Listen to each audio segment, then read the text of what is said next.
Friends, welcome to lazy GPSC classes. મિત્રો, આજે આપણે બે મહત્વપૂર્ણ કરંટ અફેરના ટોપિક વિશે ડિસ્કશન કરીશું. ફર્સ્ટ મની એપ અને સેકન્ડ વ્યોમ મિત્ર. હવે first money app. Money app કોને લોન્ચ કરી છે મિત્રો? આરબીઆઈએ. આરબીઆઈએ કોના માટે મની એપ લોન્ચ કરી?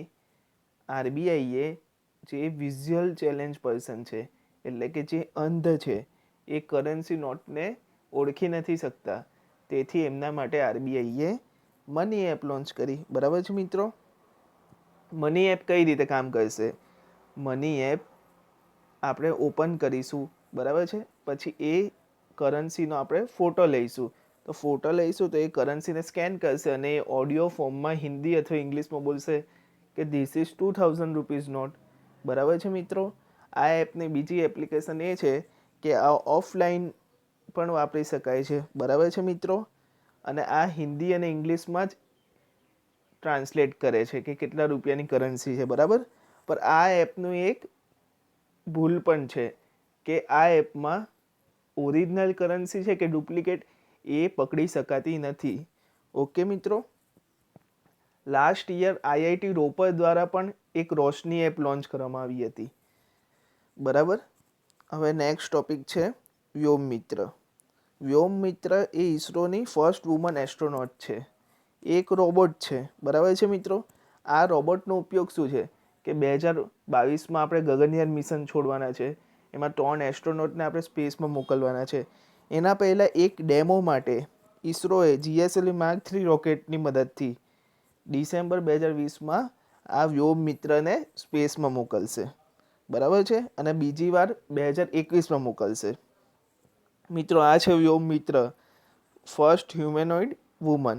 આના પગ નથી, પગ સુધી જ મતલબ પેટ સુધી જ આનું બોડી છે. બરાબર? આ એક રોબોટ છે. હવે આનું ફંક્શન શું છે? વ્યોમ મિત્રનું કાર્ય પ્રક્ષેપણ અને બ્રહ્માંડ કક્ષાની માહિતી પ્રાપ્ત કરવાનું ફંક્શન છે. પર્યાવરણની પ્રતિક્રિયા આપશે. સ્પેસમાં પર્યાવરણની એન્વાયરમેન્ટની પ્રતિક્રિયા આપશે. પછી કંઈ વોર્નિંગ હોય ત્યાં સ્પેસમાં કંઈક ડિઝાસ્ટર જેવું, મતલબ કે કંઈક સુનામી, ભૂકંપ કંઈ આવવાનું હોય તો વોર્નિંગ આપશે. બરાબર?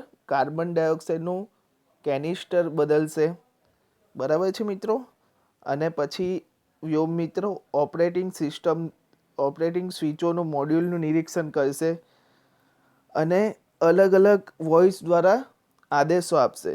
એટલે વ્યોમ મિત્રનું કાર્ય પહેલાંથી સ્પેસમાં જઈને બધું નિરીક્ષણ કરવાનું છે કે ત્યાં સ્પેસનું એન્વાયરમેન્ટ કેવું છે, વાતાવરણ કેવું છે, કાર્બન ડાયોક્સાઇડ કઈ રીતે બદલાય છે, કયા કયા ગેસીસ છે, કઈ ડિઝાસ્ટર ભૂકંપ આવે છે તો એની વોર્નિંગો આપશે.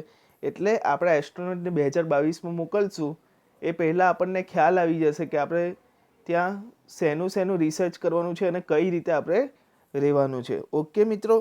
આ હતા આજના બે મહત્ત્વના કરંટ ટોપિક.